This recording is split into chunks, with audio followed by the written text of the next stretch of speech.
The moment this story blew up, it didn't feel like normal sports drama. It felt different, bigger. Because this wasn't just fans complaining, this was fans pushing back. And at the center of it all was one of the most trusted voices around the Cleveland Browns, suddenly being questioned in a way nobody expected. And somehow it all leads back to Shedeur Sanders. Because the second he stepped into Cleveland, something shifted. Not just on the field, but in the way the story was being told. And fans noticed it almost immediately.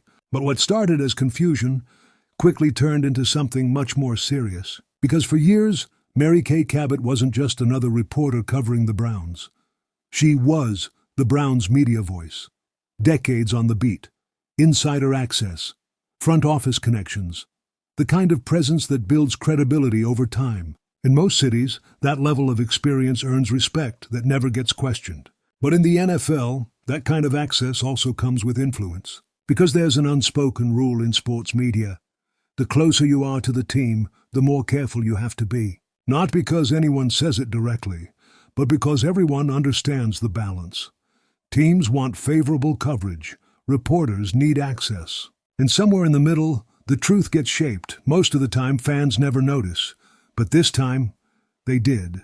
Because when Shedeur Sanders arrived in Cleveland, this didn't feel like another experiment. Browns fans have seen that story too many times. Different quarterbacks, same disappointment. But this one felt real. There was confidence in the way he carried himself, control in the way he played, leadership that didn't need to be announced. You could just see it.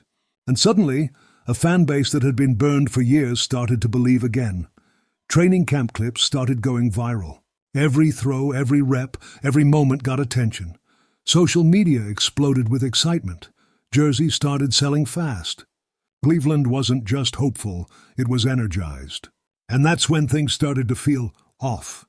Because while fans were watching a quarterback who looked calm, composed, and ready, the coverage didn't match. Not in an obvious way, not in a way you could immediately call out. It was subtle, almost unnoticeable at first.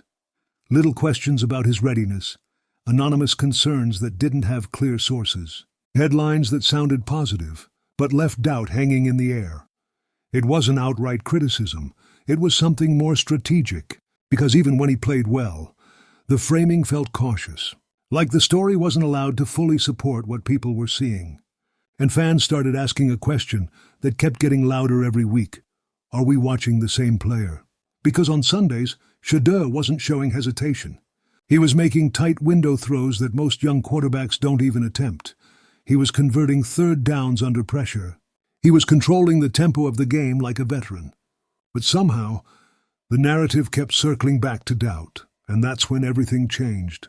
Because instead of just arguing online, Browns fans did something no one saw coming. They started digging.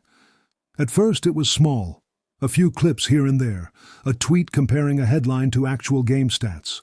But then it grew.